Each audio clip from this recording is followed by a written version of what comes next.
नमस्कार। उदय India digital में आपका स्वागत है। मैं हूं श्यामा शर्मा नाग। शुरू करते हैं आज की खबरों का सिलसिला। सबसे पहले एक खबर दिल्ली सरकार की कंट्रोवर्शियल शराब नीति की। प्रवर्तन निर्देशालय ने दिल्ली में नई आबकारी नीति से जुड़े घोटाले के आरोप में 6 राज्यों में 40 से ज्यादा जगहों पर छापेमारी की है।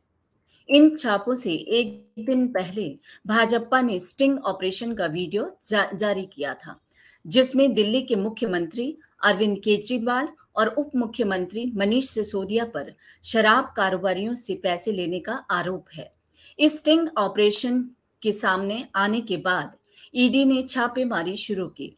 उपराज्यपाल द्वारा इस मामले की जांच के बाद दिल्ली सरकार ने 1 सितंबर से पुरानी पॉलिसी बहाल कर दी है।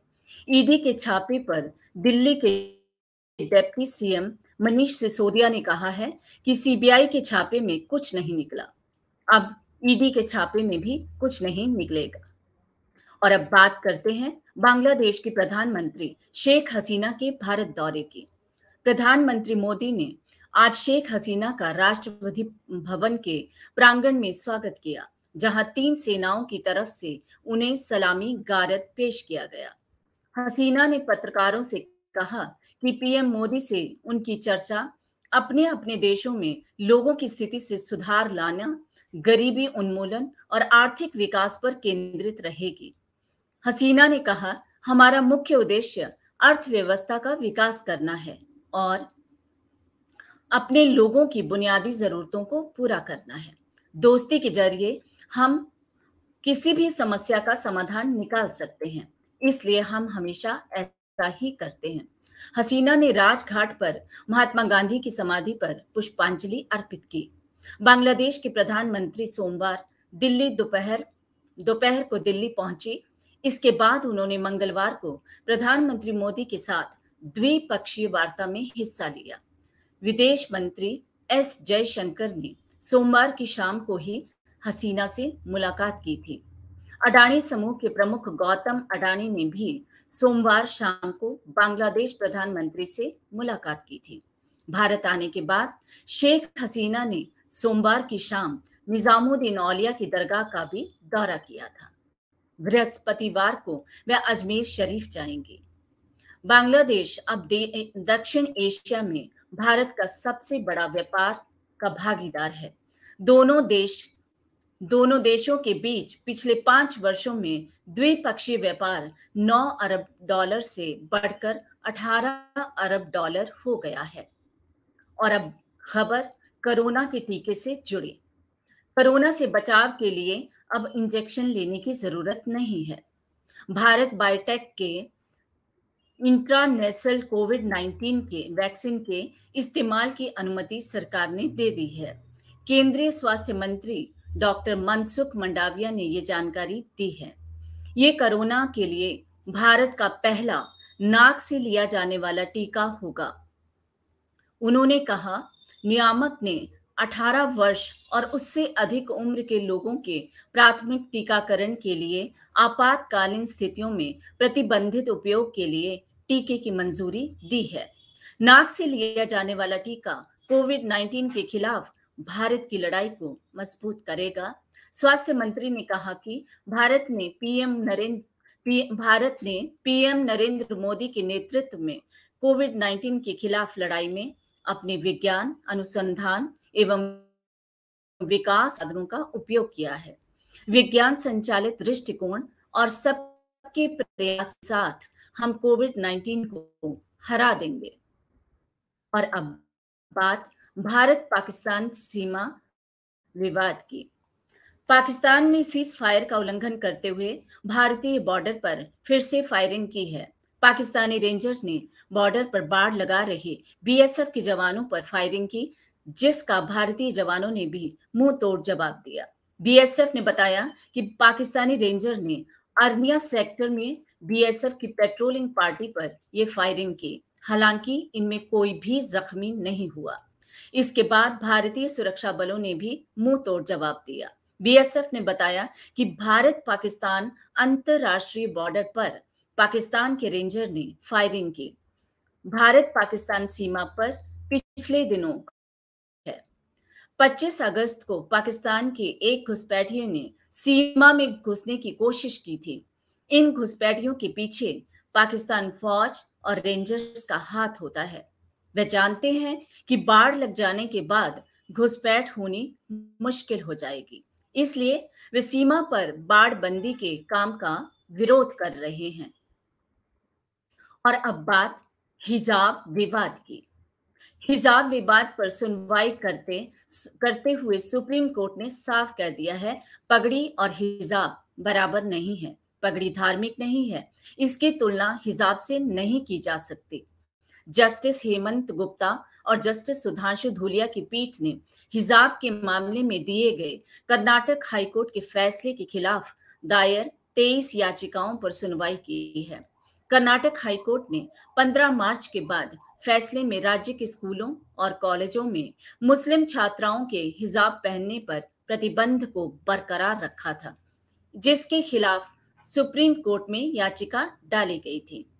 याचिकाकर्ताओं की ओर से पेश वकील राजीव धवन ने तर्क दिया कि सुप्रीम कोर्ट में एक जज थे जो तिलक लगाते थे और पगड़ी पहनते थे।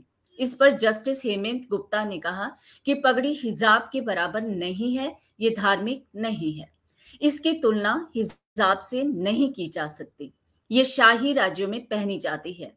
मेरे दादाजी कानून की प्रैक्टिस करते हुए उसे पहनते थे, इसकी तुलना हिजाब से मत कीजिए। और अब बात बाढ़ और बारिश की। कर्नाटक के मुख्यमंत्री बसवराज बोम्मई ने बेंगलुरु में आई बाढ़ से निपटने के लिए 300 करोड़ रुपए के राहत पैकेज का ऐलान किया है। बेंगलुरु में मूसलाधार बारिश की वजह से लोगों को काफी मुश्किलों का सामना करना पड़ रहा है। वहीं मौसम विभाग ने उत्तराखंड और ओडिशा में भारी बारिश की चेतावनी जारी की है। बेंगलुरु में मूसलाधार बारिश की वजह से कई इलाकों में लबालब पानी भरा हुआ है। सड़कें दरिया बनी हुई हैं और कई गाड़ियां जलमग्न हैं। बाढ़ के बाद वाटर लॉगिंग की समस्या भी पैदा हुई है। इसकी वजह से लोग घंटों तक ट्रैफिक में फंसे रहे। मुख्यमंत्री बोम्मई ने एक बयान जारी करते हुए कहा कि फंड का इस्तेमाल सड़कों, ट्रांसफार्मर, बिजली के खंभों और स्कूल जैसे बुनियादी ढांचों की मेंटेनेंस के लिए किया जाएगा। वाटर ड्रेन के निर्माण के लिए कुल 1500 करोड़ रुपए अलग रखे गए हैं। बाढ़ का प्रभाव कम होने के बाद वाटर ड्रेन का निर्माण शुरू किया जाएगा। मौसम विभाग के मुताबिक मंगलवार से प्रदेश में बारिश का सिलसिला जारी रहेगा। भारत मौसम विभाग के अनुसार ओडिशा में भारी बारिश होने की संभावना है। इसको लेकर प्रदेश के 8 जिलों में अलर्ट जारी किया गया है। मौसम विभाग ने बताया है कि राज्य के 8 जिलों में 6 सितंबर को भारी बारिश होने की संभावना है। और अब छात्रों के लिए जरूरी खबर। लखनऊ यूनिवर्सिटी ने पोस्ट ग्रेजुएट कॉमर्स में एडमिशन लेने के लिए आयोजित होने वाली प्रवेश परीक्षा के शेड्यूल में बदलाव किया है। अब एग्जाम तय तारीखों पर न होकर डेट्स पर आयोजित होगा। यूनिवर्सिटी द्वारा दी गई जानकारी के मुताबिक लखनऊ विश्वविद्यालय पीजी प्रवेश परीक्षा का आयोजन अब 10 सितंबर से 17 सितंबर 2022 के बीच में किया जाएगा। इसके लिए एडमिट कार्ड 6 सितंबर 2022 दिन मंगलवार को जारी कर दिए गए हैं। लखनऊ यूनिवर्सिटी ने 2021-22 पीएचडी परीक्षा के एडमिट 2 सितंबर 2022 के दिन जारी किए हैं। इसके लिए प्रवेश परीक्षा 6 और 7 सितंबर 2022 को आयोजित होगी। वहीं अंडर ग्रेजुएट क्लासेस में एडमिशन के लिए यूजी प्रवेश परीक्षा का आयोजन 29 अगस्त से 4 सितंबर 2022 के बीच किया जाएगा। और अब खबर क्रिकेट की। जाने माने बल्लेबाज सुरेश रैना ने क्रिकेट को अलविदा कह दिया है। उन्होंने आज क्रिकेट के सभी फॉर्मेट से रिटायरमेंट का ऐलान कर दिया है। दरअसल उनकी इंडियन प्रीमियर लीग में वापसी की संभावना खत्म हो गई है। जिसके बाद उन्होंने देश में सभी तरह के क्रिकेट से संन्यास लेने का ऐलान कर दिया है। हालांकि मीडिया रिपोर्ट्स के मुताबिक सुरेश रैना ने दक्षिण अफ्रीका, यूएई और श्रीलंका की टी20 लीग के अगले सीजन में हिस्सा लेंगे, लेकिन देश में किसी तरह के आधिकारिक टूर्नामेंट में शामिल नहीं होंगे। सुरेश रैना ने 2020 में ही इंटरनेशनल क्रिकेट को अलविदा कह दिया था। इस वजह से भी आईपीएल में उनकी वापसी की संभावना लगभग खत्म हो चुकी थी। सुरेश रैना को इस साल आईपीएल के लिए किसी भी टीम ने नहीं खरीदा था। ऐसे में उनके पास विदेशी लीग में खेलने के अलावा कोई और रास्ता बचा ही नहीं था। बीसीसीआई ने हाल ही में साफ कर दिया था कि उसके साथ कॉन्ट्रैक्ट वाला कोई भी खिलाड़ी किसी भी विदेशी लीग में हिस्सा नहीं ले सकता। ऐसे में सुरेश रैना ने घरेलू क्रिकेट को अलविदा कहकर अपने लिए विदेशी लीग में खेलने के लिए दरवाजे खोल लिए हैं। और अब बात ब्रिटेन की नई प्रधानमंत्री लिज ट्रस से जुड़ी हुई। ब्रिटेन की प्रधानमंत्री बनने की रेस लिज ट्रस ने जीत ली है। लिज ट्रस और भारतीय मूल के ऋषि सुनक के बीच कांटे की टक्कर थी। सोमवार को आए परिणामों में लिज ट्रस को लगभग 57% मत मिले हैं, वहीं ऋषि सुनक ने 43% वोट हासिल किए हैं। लिज ट्रस को सर्वे में जितनी बड़ी बढ़त बताई जा रही थी, असली मतदान के बाद उतना बड़ा फैसला नहीं दिखा। देश की नई पीएम बनने के बाद अब लिज ट्रस के सामने कई चुनौतियां हैं। सबसे बड़ी चुनौती देश की खराब अर्थव्यवस्था से निपटना और लोगों पर टैक्स के बोझ को कम करना है। वे बोरिस जॉनसन की जगह नई प्रधानमंत्री होंगी। लिज ट्रस के ब्रिटेन का नया प्रधानमंत्री चुने जाते ही राजनीतिक उथल-पुथल भी देखने को मिल रही है। उनके पीएम चुने जाते ही गृह मंत्री प्रीति पटेल ने इस्तीफा दे दिया है। 47 साल की लिज ट्रस ब्रिटेन की तीसरी महिला प्रधानमंत्री हैं। ट्रस अपने चुनाव प्रचार की शुरुआत से ही टैक्स कटौती का वादा करती रही हैं। और अब खबर पड़ोसी देश चीन की। चीन में भूकंप से भारी तबाही हुई है, जिसमें 46 लोगों की मौत हो गई है। चीन का सिचुआन प्रांत सोमवार को ही शक्तिशाली भूकंप के झटकों से दहल गया। रिक्टर पैमाने पर भूकंप की तीव्रता 6.8 मापी गई। भूकंप के बाद 50,000 से अधिक लोगों को सुरक्षित स्थानों पर ले जाया गया। भूकंप से बड़े पैमाने पर आर्थिक नुकसान भी हुआ है। भूकंप का केंद्र चीन के सिचुआन प्रांत का लुडिंग रहा है। सिचुआन प्रांत के अधिकारियों ने बताया कि सोमवार को रात से ही 16 लोग लापता बताए जा रहे हैं, जबकि 50 लोग घायल हैं। बचाव कर्मी लगातार राहत एवं बचाव कार्यों में लगे हुए हैं।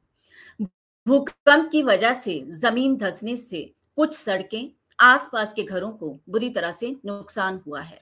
चीन की सरकारी समाचार एजेंसी सिन्हुआ ने बताया कि मृतकों में से 29 लोग गार्जे तिब्बतन स्वायत्त प्रांत से हैं, जबकि अन्य 17 यान शहर से हैं। उदय इंडिया डिजिटल के हिंदी बुलेटिन में आज के लिए इतना ही।